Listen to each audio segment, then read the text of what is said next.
Transformative Principal number 47 with Ken Daly, Part 2.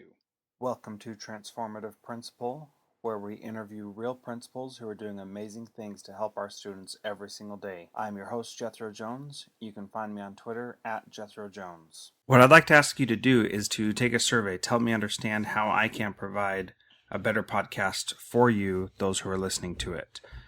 Just go to transformativeprincipal.com, take a couple of minutes, take the survey that's right there on that landing page, and give me some feedback about how I can make this show better for you, about what kinds of things you would like to hear more of on the podcast, and also remind you to refer me some of your principal friends, people that you know that are making a real difference in kids' lives. Thanks so much for listening.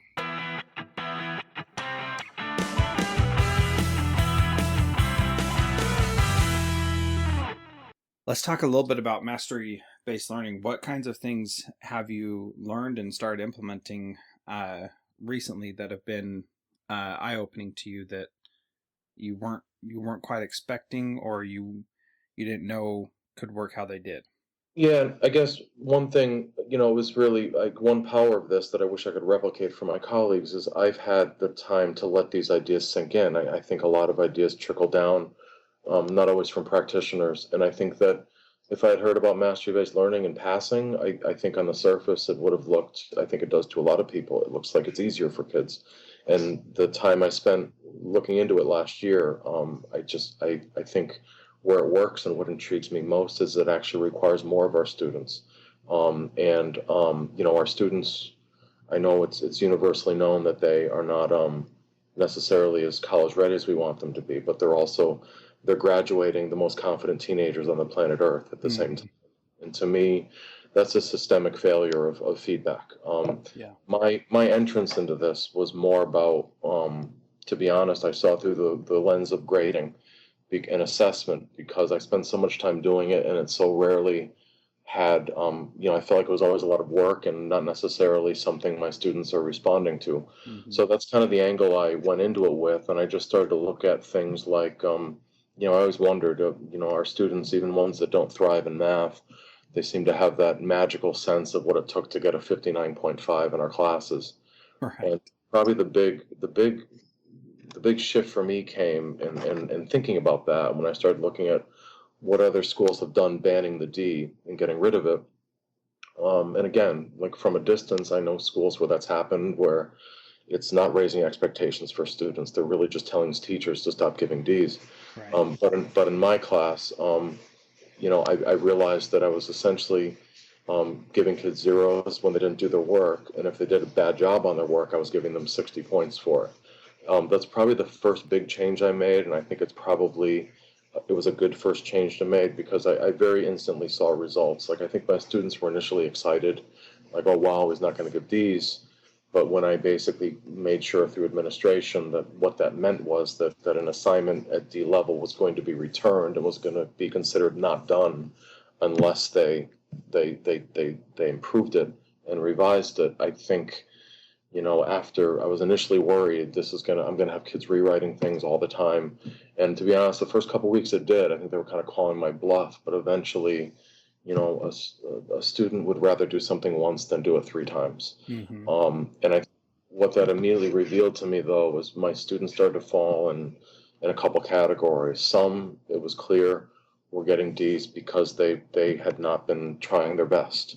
But then there's another group of students that were getting Ds because they needed more feedback. And it allowed me to really address both groups a lot better. And I think it's probably, it's my 13th year teaching. It's I think single-handedly the thing I did I've never gotten more quality work since that decision.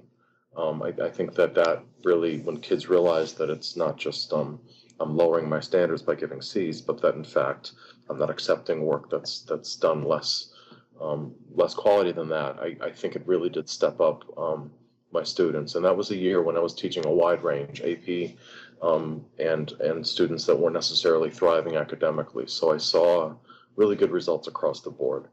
Now that I've been doing that and some other things, being a little more specific with my feedback, it's something as simple as we have Power School, an online grading program where my assignments used to be broken into homework and classwork and tests and quizzes and projects, and now as an English teacher, I've broken them into reading, writing, and language. Mm-hmm. So now I'm giving feedback on not the location where students happen to do work or what label it is, but I'm labeling it by the skill, and talking to parents about it, I think they agree it's much, much better feedback. And even if in my system right now they all end up averaged, at least we had parents night the other night, and I can, for the first time, look right on Power School with a parent and say, that basically, a student might be an A in reading, but they're a C in writing. And Mm-hmm. as that feedback's a lot better. And I guess moving forward, I really,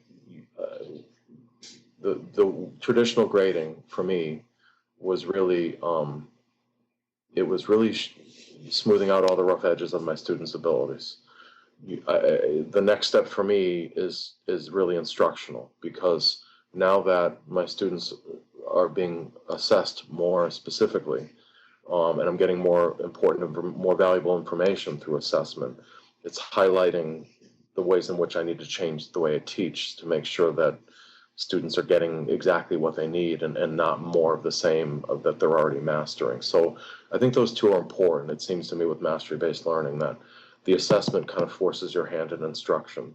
If you know that a kid's weak in one thing, it's not as easy to keep treating your students as if they're all kind of in the same boat, if that makes sense. Yeah, absolutely.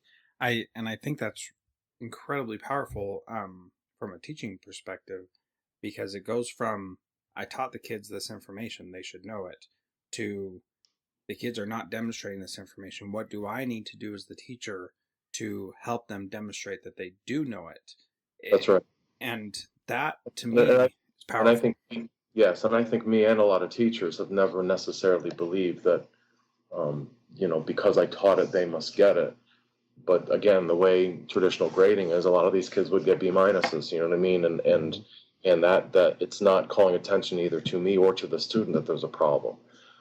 So that's interesting. And even, but it's forcing some tough conversations too. I mean, I have, um, there's some degree of, we had students in our top achieving classes that have basically earned themselves good grades through doing homework all the time, Mm-hmm. and racking up points on fairly rote things. And I think that, like, over time, I think this is going to call attention, and no effect, no doubt it's going to create some conversations with parents. But again, we're at least giving them information that they need in order to be successful in college.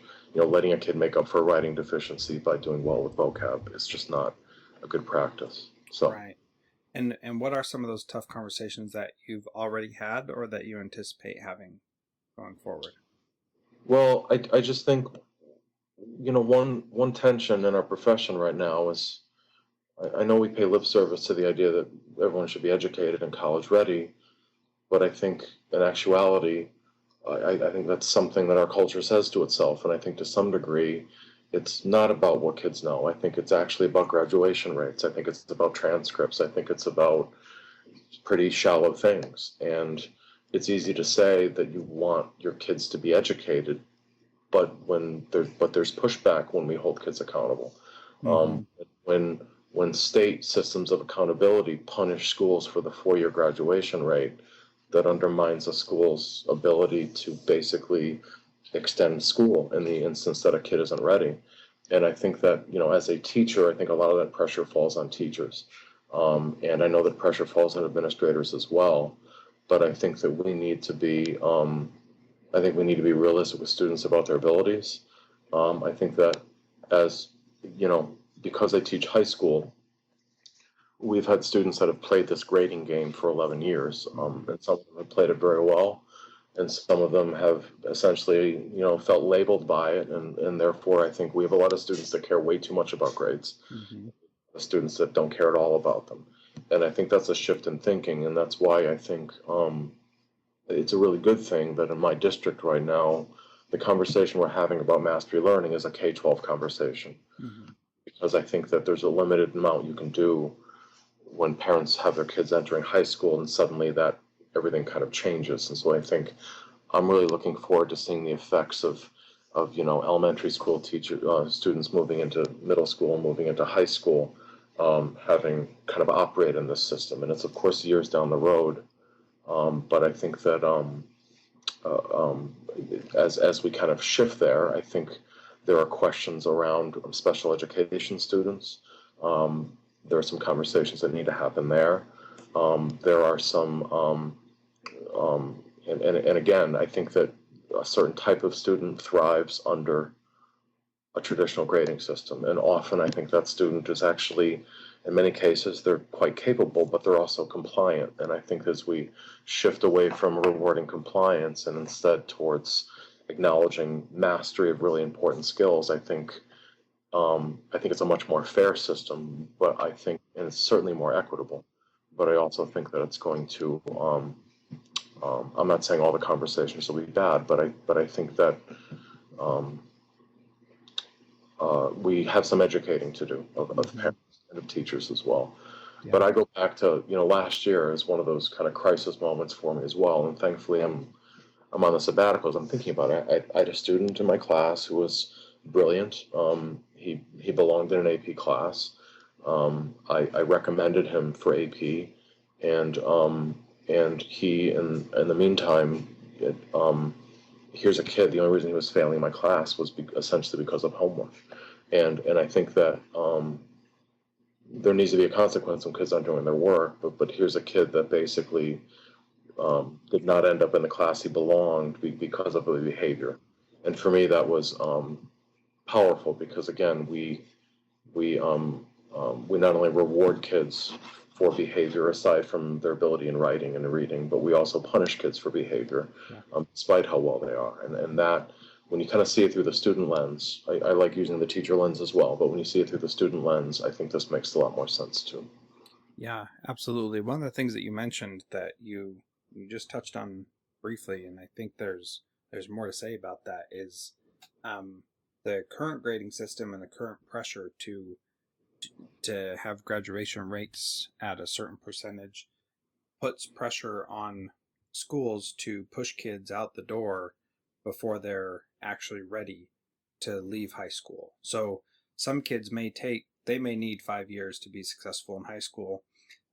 Special education law allows for a student to stay until they're 21, and if they have those kinds of needs. But some kids who don't qualify for special ed will still need that extra time to be able to get that done. And changing the conversation to mastery allows us to strip away those classifications of freshman, sophomore, junior, senior, and then you graduate, and allows us to then instead focus on the skills that help them move to the point of being ready to graduate from high school.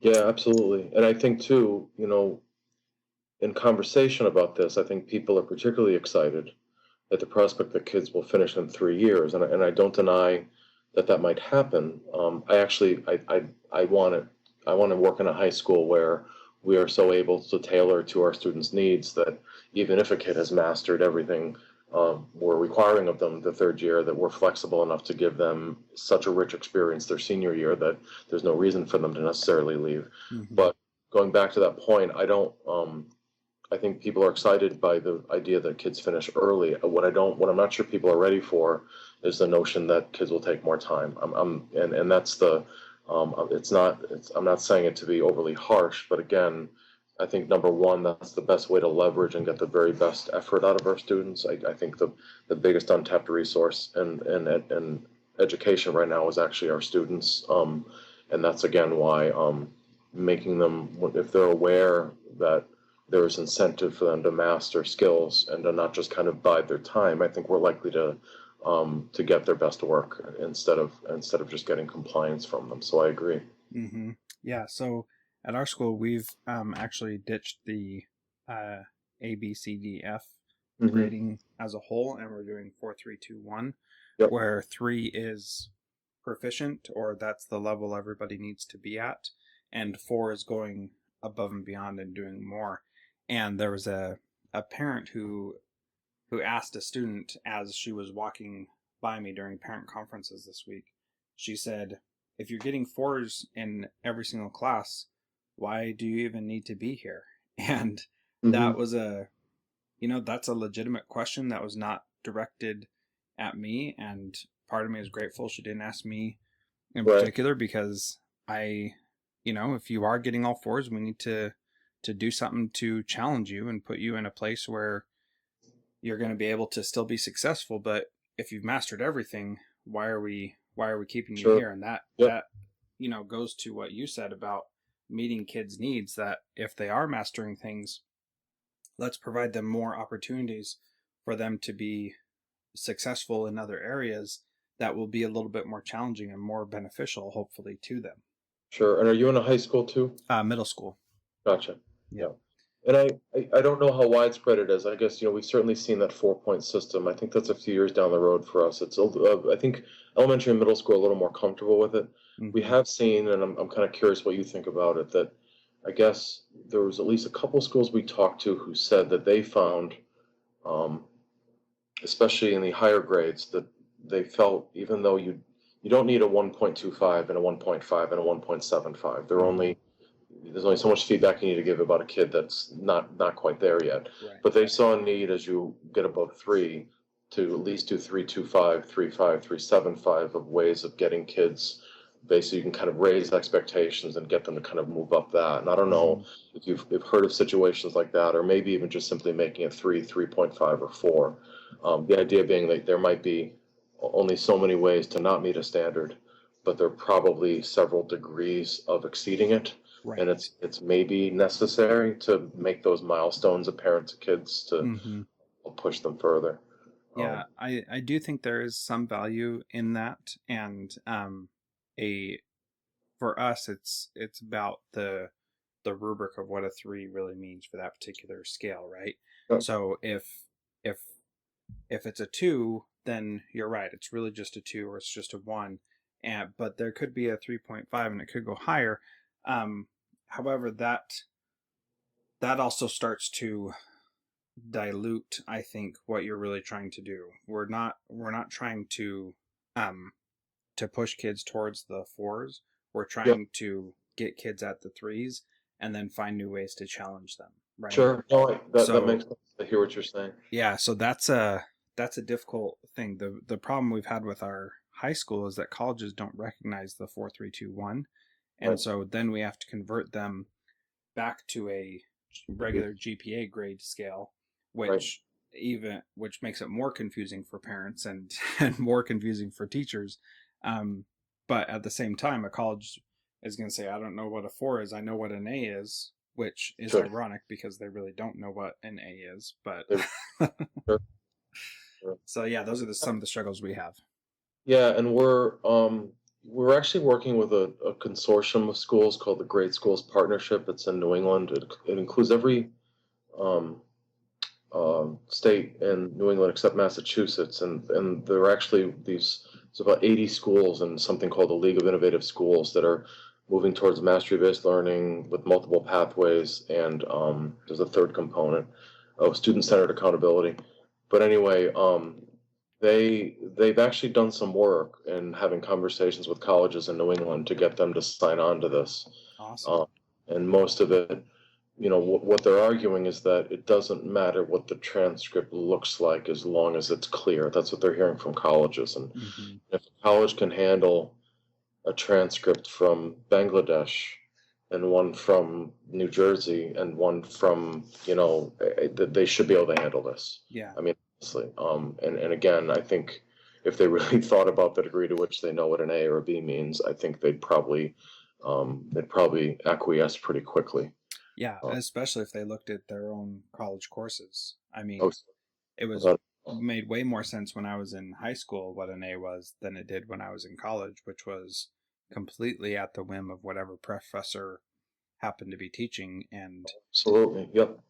that made it very difficult to know. So I learned how to play the game and figure out what that professor really wanted, and then Yep. did just that thing to get the grade that I needed, Sure. And which was that's right. And back to our previous conversation, I don't think it's by accident that during a time when I don't think it's insignificant that during a time when there's a massive concern about what our kids are getting out of high school and college, that there's actually a great deal of grade inflation happening as well. Mm-hmm. And I think those two things go hand in hand.